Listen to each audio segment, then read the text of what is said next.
আসসালামু আলাইকুম। আমি শখের রান্নাঘর থেকে নাসরিন বলছি। আজকে সরিষার তেলে গরু মাংস রান্না করব। তো তেলটা পাতিলে দিয়ে দিলাম। তো মাংস রান্না করার সময় আগে একটু রসুন দিলে, ছেঁচে দিলে মাংসর ফ্লেভারটা, ঘ্রাণ খুব সুন্দর আসে। তো আমি যেহেতু এটা বড় বড় রসুন, তাই আমি এটাকে কুচি করে কেটে দিলাম। তো আমার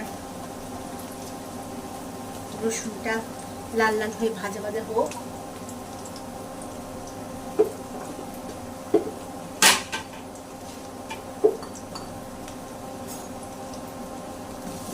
আমি এটাকে লাল লাল করে ভাজা ভাজা করে নিচ্ছি।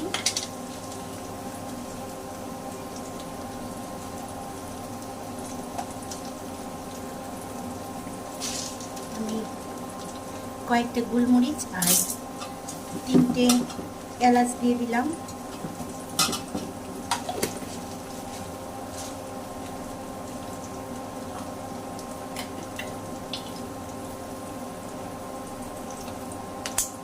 একটা দারচিনিকে ভেঙে দিলাম।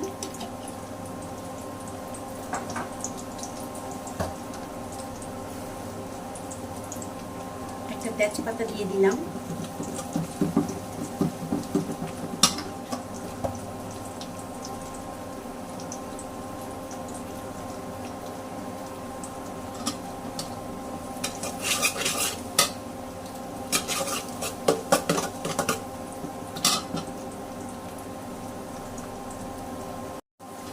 তো এই রসুনটা আমার হালকা হালকা ভাজা হয়ে যাচ্ছে। আসলে আমি কারেন্টের চুলে রান্না করি, তো তাই আমার একটু দেরি হয়।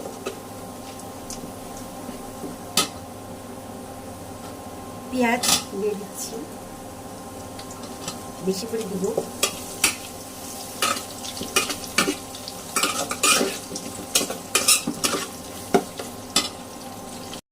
আমি এখানে আদা বাটা আর রসুন বাটাটা দিয়ে দিলাম। তো দিয়ে আমি এটাকে বরফ ছাড়িয়ে নেব।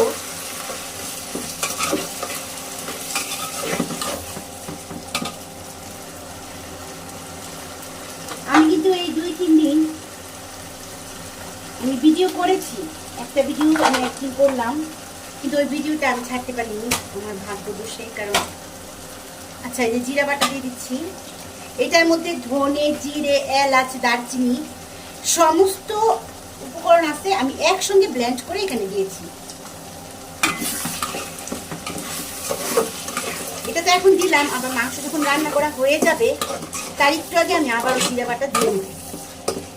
তো মশলাটাকে ভালো করে আগে বরফ ছাড়াতে হবে, তারপর এটার মধ্যে আমি জিরে গুঁড়ো সব মানে গুঁড়া মশলাগুলো দিয়ে দিব। আগে এটা বরফ ছাড়ো। আচ্ছা, এখানে আমি আমার আদা রসুন বাটার যে কাঁচা গন্ধটা, এটা চলে গেছে। তো আমি এখানে একটু হলুদ, টেবিল চামচে 2 চামচ হলুদ, 2 চামচ হচ্ছে ধনে গুঁড়ো, আর 1 চামচ হচ্ছে মরিচ। কারণ মরিচটা এত ঝাল, এটা বেশি দেওয়া যাবে না। এর জন্য আমার এটাকে, আচ্ছা, এটাকে এখন সাথে সাথে একটু পানি দিয়ে দিতে হবে। পানি না দিলে মশলাটা পুড়ে যাবে।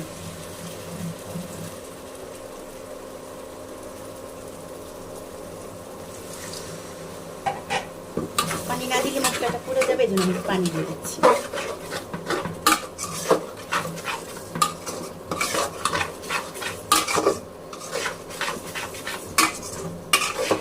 মশলাটাকে ভালো করে কষাই নিতে হবে। মশলা যত ভালো করে কষবে মাংস তত মজা হবে। মানে এই মাংসের এই মশলাটা যত ভুনা ভুনা হবে, যত ভালো করে এটা তেল ছাড়বে, তত মজা হবে। তো আমি এখানে একটু সামান্য লবণ দিয়ে দিব।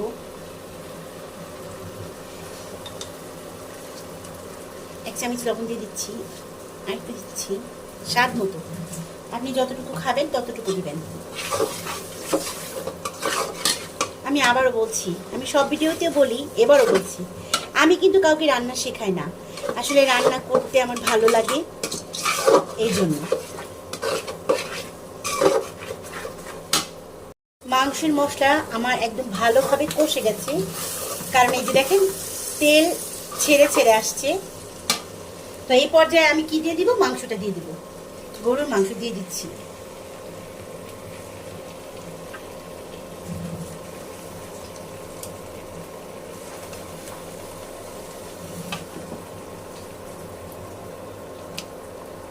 মাংসটা ভালো করে দিয়ে দিচ্ছি। আসলে আমি আগে বুঝতাম না, এখন বুঝি যে এই যে সুন্দর সুন্দর কমেন্ট আপনারা আমাকে করেন, আমার এত ভালো লাগে, বিশ্বাস করেন। আমার ইচ্ছা করে যে আমি সারাদিন মানে যখনই যা রান্না করি আপনাদেরকে ভিডিও করে দেখাই। কারণ আগে ওই যে আমি ভিডিওতে দেখতাম আপুরা বলতো, অনেক আপুরা ব্লগ করে বলতো যে আপনাদের কমেন্ট খুব ভালো লাগে, উৎসাহ। আসলেও একটা কমেন্ট একটা মানুষকে উৎসাহ দেয়, একটা লাইক একটা মানুষকে উৎসাহ দেয়। আর রান্না করতে করতে প্রতিদিনের মতো বলি, যারা আমার চ্যানেলে নতুন আছেন তারা প্লিজ আমার ভিডিওটা দেখবেন এবং আমার চ্যানেলটাকে সাবস্ক্রাইব করবেন, একটা লাইক একটা কমেন্ট দিবেন। আর যারা আমার আমার পাশে আছেন, যারা এখন আমার চ্যানেলে যুক্ত আছেন, যারা আমার সংসারের সাথে সম্পর্ক আছেন, তাদেরকে অনেক ধন্যবাদ আমার চ্যানেলটাকে সাবস্ক্রাইব করে আমার পাশে থাকার জন্য। আসলে খুব ভালো লাগে, অনেক ভালো লাগে। এতদিন একা একা বাসায় বসে থাকতাম, এখন রান্না করি, আপনাদের সাথে গল্প করি, খুব ভালো লাগে। মাংসটাকে খুব ভালো করে কষিয়ে নিব। তো এই পর্যায়ে আমার মাংস কষানো ভালো করে হয়ে গেছে, নিচে কেমন একটা লেগে লেগে যাচ্ছে। এখন আমি কি করব, পানি দিয়ে দিব, গরম পানি দিয়ে দিব, গরম পানি দিয়ে দিব। যেহেতু আমি খিচুড়ি দিয়ে রান্না করতেছি, খিচুড়ির সাথে গরুর মাংসটা যাবে, তো সেহেতু আমাকে একটু ঝোল রাখতে হবে। তো এই যে আমার ঝোল দেওয়া হয়ে গেছে মাংসে। জামাই জামাই আমার মাংস খিচুড়ি খাইতে চাইছে,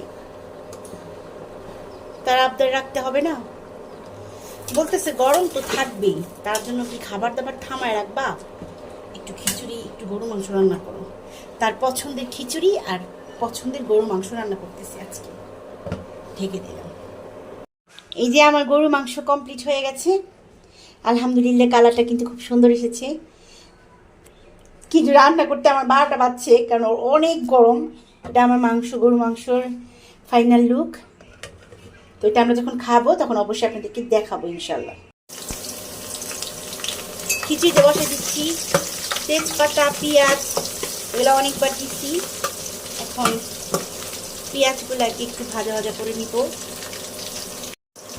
এটাতে আদা রসুন বাটা দিয়ে দিচ্ছি।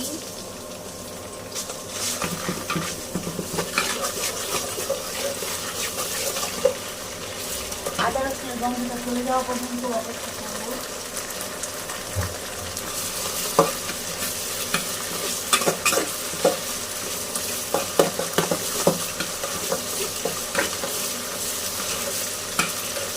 আদা রসুনের গন্ধটা প্রায় চলে গেছে। এখন আমি এখানে সব মশলাগুলো অ্যাড করবো। দিব হলুদ,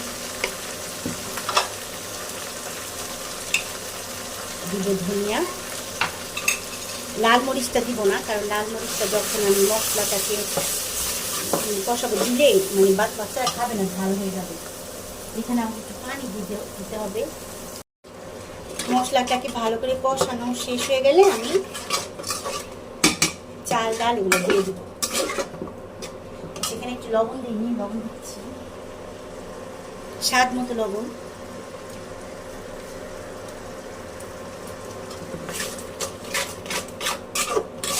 মশলাটাকে খুব ভালো করে কষাইতে হবে। মশলাটা আমার খুব ভালো করে কষে গেছে। চালগুলো দিয়ে দিচ্ছি।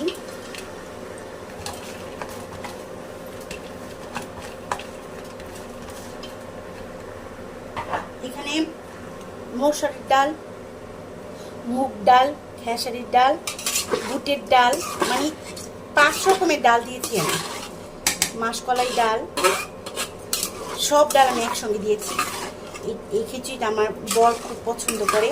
এটা শুকনা হবে না, এই খিচুড়িটা হবে একদম একটু মাখো মাখো, মানে পাতলাও না একদম শুকনাও না, মাখো মাখো হবে।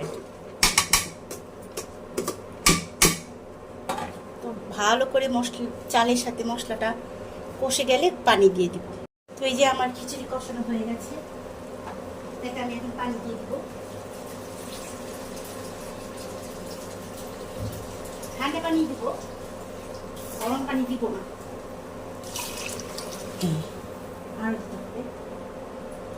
কারণ খিচুড়িটা তো আমি শুকনা করবো না, ভিজা করবো, তাই এটাতে আমার একটু পানি দিতে হবে। এই যে পানি দিয়ে দিলাম। খিচুড়িটাকে আমি খুব ভালো করে কষিয়ে নিয়েছি। এখানে কিন্তু আমি কোনো ধরনের শুকনা মরিচের ফাঁকি ব্যবহার করি নাই।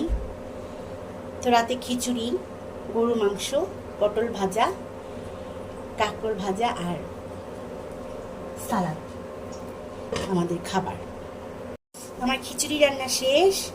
এখন আমি এটাতে একটু ঘি দিয়ে দিব। ঘি দিলে খিচুড়িটা অনেক মজা লাগবে।